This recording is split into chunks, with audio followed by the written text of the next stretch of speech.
Shalom Aleichem Chevra. As we approach Purim, it was requested that we learn and prepare some Megillas Esther. So I wanted to begin by causing problems. When we say there's a mitzvah to read Megillas Esther on Purim, so the question that I want to answer is, how do we view the mitzvah of reading the Megillah on Purim? And let me ask the question in the following way. The Mishnah that begins Maseches Megillah says that the Megillah is read on a whole bunch of different days. The reason it's read on a whole bunch of different days is because there were villagers that were allowed to read the Megillah earlier than everyone else, which is very curious, because why is it that Klal Yisrael is not all reading Megillah or celebrating Purim all at the same time? So let's take a step back for a minute. We know that when it comes to Purim, there are 2 days of Purim, but nobody celebrates both, except guys in yeshiva that, whatever, let's not talk about that.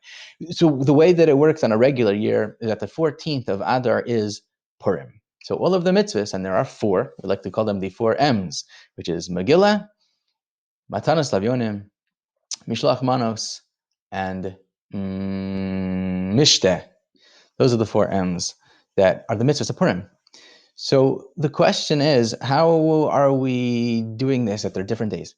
So when it comes to walled cities, so we know that they have their Purim on the 15th, and non-walled cities, a regular city all over the world, so everyone celebrates Purim on the 14th. What about those villagers, those places that are reading earlier? Is that because they're celebrating Purim on a different day?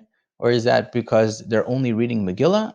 And what it comes out is that they have an allowance to read Megillah earlier, but they're not really celebrating Purim. Because the Mishteh and the Mishloach Manos, Ish L'Reyehu, have to be done on the 14th. But there's an allowance specifically of Mikra Megillah that it should be on a different day. So in other words, it's not that there are certain places celebrating Purim on a different day.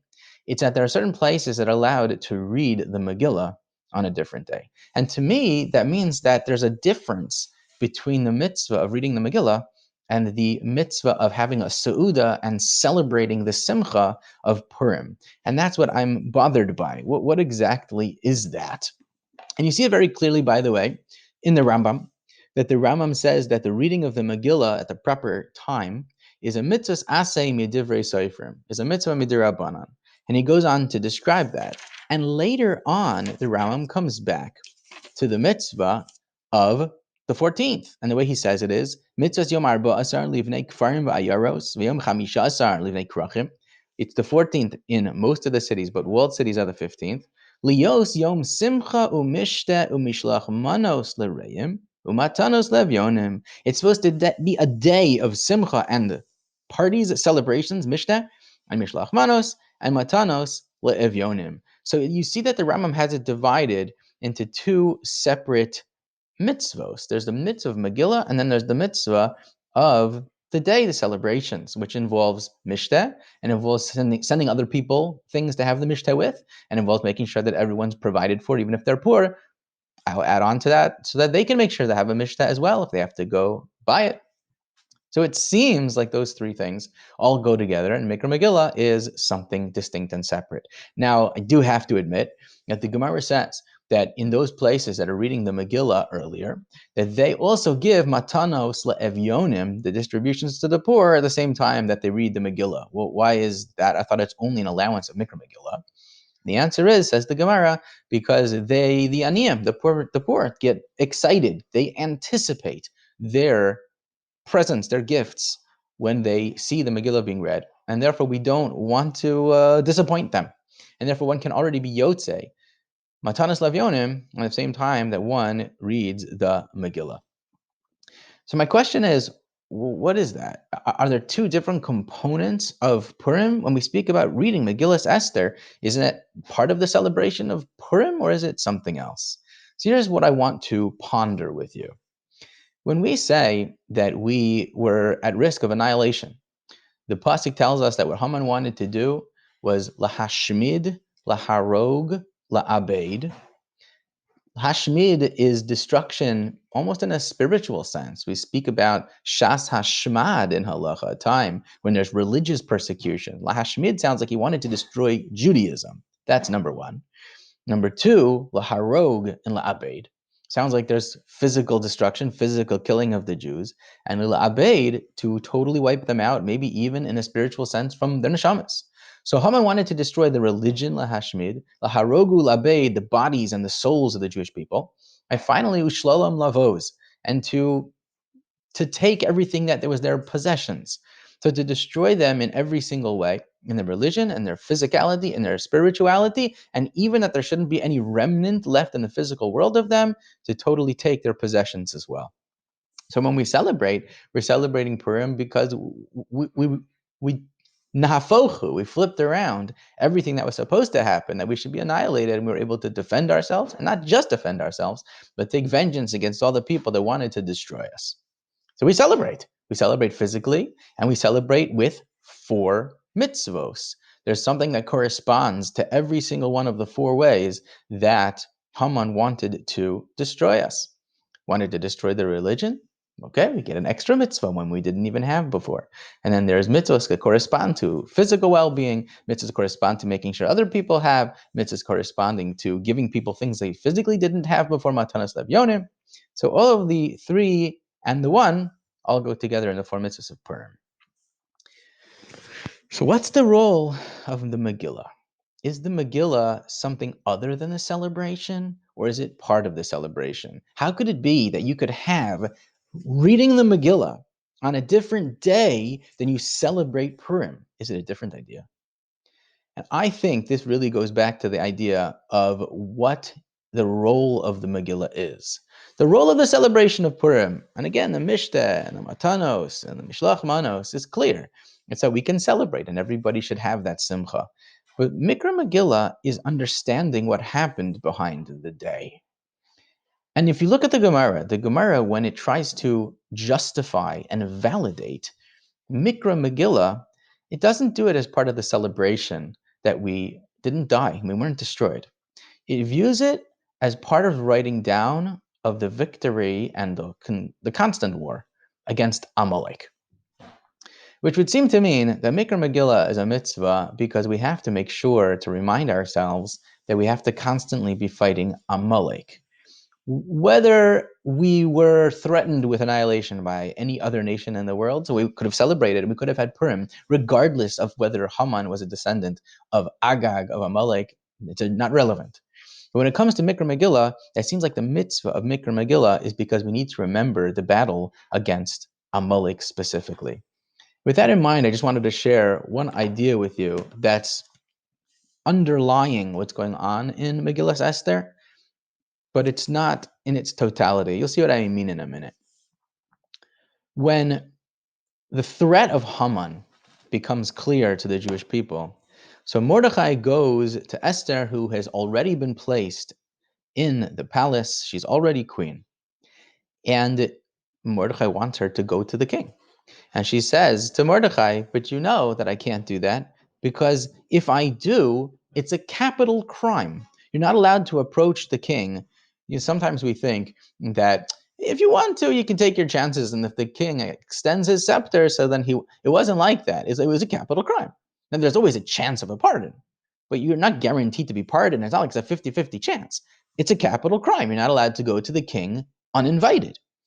There's a chance he'll pardon me, but who says? So that's what Esther was telling Mordechai. So Mordechai has a very unusual response. He responds to Esther, Al tidami benafsheich l'himaleit beis hamelech mikol hayehudim. Don't imagine that you'll be able to be saved by being in the palace from all of the other Jews who are going to be killed. Ki im hacharesh tacharishi be'es hazos. If you will remain silent at this time, Revach v'hatzalah yamod laYehudim mimakom acher. Salvation will come to the Jewish people from somewhere else. V'atu be'savich tovedu, and you and your father's house will be lost. U'mi yodea im la'is kazos higat lamalchus, and who knows if it's for a time like this that you were put into the place that you are the queen. What is that supposed to mean? And Mordechai is telling her that the truth of the matter is, we don't really need you. The Jews don't need you. The Jews will survive because the Kadosh Baruch Hu will save them in one way or another. But I'm telling you right now, says Mordechai, you and your father's house will be lost. What is that supposed to mean? And so one more question before I answer this. Later on, Esther makes all of these parties. And at the parties, the goal of it is to create a certain sense of paranoia in the mind of Achashverosh that Haman is usurping authority. And ultimately, she says that Haman is trying to kill me. And there's a very unusual line here that Vayomer HaMelech Achashverosh, the king Achashverosh said, Vayomer Esther Hamalka. And he said to Esther Hamalka. You see how the word Vayomer appears twice? That the king said, and he said to Esther Hamalka. So Chazal and the Gemara Megillah pick up on this. They're bothered by what does it mean? He said and he said. Meaning I should have just said Vayomer HaMelech Achashverosh LaEsther. What do you mean Vayomer HaMelech Achashverosh Vayomer LaEsther? And he said it to Esther. Usually he just said things, but this time he said it specifically to Esther. The Chazal say that, believe it or not, because Esther never told the king her lineage, that she was Jewish or anything about her lineage, so he didn't know anything about her. And so in his mind, she wasn't from nobility. And so at least in a public situation, a public forum, he never spoke to her directly because he was a king, he was royalty, and she wasn't. So there was always a middleman, an interpreter between them that would deliver the king's message to Esther, even if she was in the king's presence. This is the first time that the king, Achashverosh, turns to Esther and says, oh, I'm talking to you directly. Why? Because that was when she told Achashverosh that she actually was of royal blood. Why? Who did she come from? So she came from Shaul HaMelech. We know that she was from Shevet Binyamin. Hayemini, Mordechai, and Esther, that was who they came from. And so Esther was really a descendant of royalty. Which royalty? From Binyamin, from Shaul HaMelech. When you put these two things together, so you realize what Mordechai meant when he was said this to Esther. We know that Haman HaAgagi was a descendant of Agag. Agag was the king of Amalek. And king of Amalek when? The king of Amalek when Shaul was supposed to destroy Amalek. And Shaul did not. And if you remember, Shmuel Hanavi was the one that ultimately killed Agag because Shaul had brought him back either to make a public execution or whatever Shaul exactly had in mind. But he didn't kill him right away. And so Shmuel came in and killed him on the spot. That was what actually caused Shaul to lose his being king and his children following him as being the royalty, the kings of Bnei Yisrael. But also because of that was that night, the amount of time between the time that Shaul brought Agag back and Shmuel killed him, he was able to have a child, and the line of Amalek continued. So the failure of Shaul was not just to kill Agag at the time. The failure of Shaul, his delay in killing him, actually allowed Agag to produce children, which led directly to Haman Agagi. So it was Shaul's failure that produced Haman. So Mordechai says to Esther, you have a tremendous opportunity. This is a cosmic rematch because this is the opportunity you have to fix the problem of your father's house. The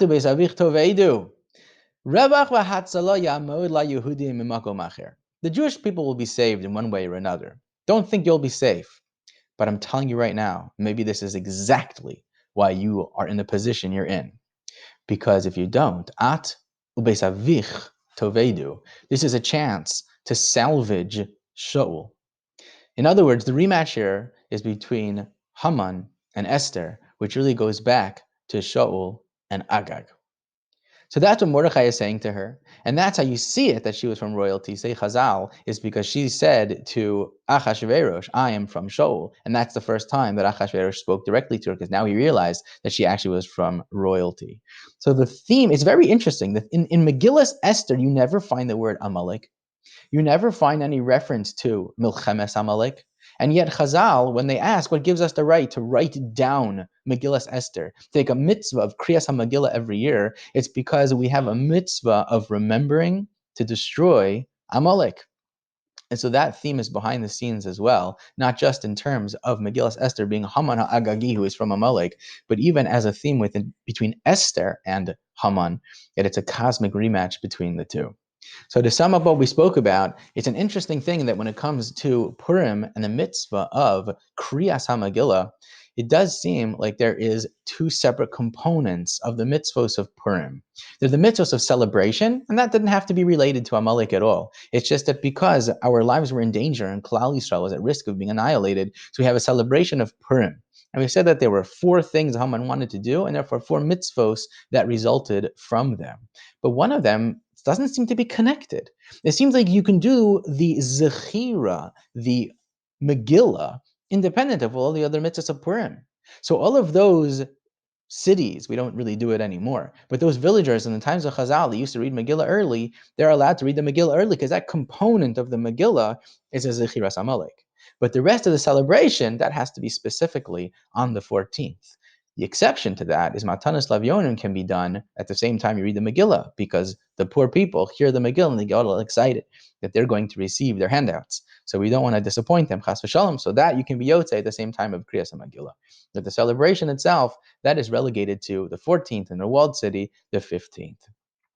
That is at least an introduction to Kriyas HaMegillah. We need to frame it right. The Kriyas HaMegillah, it is part of the celebration of Purim, but it's for a slightly different reason. It's because we need to remember Amalek, and that is the mitzvah of Kriyas HaMegillah. To be continued.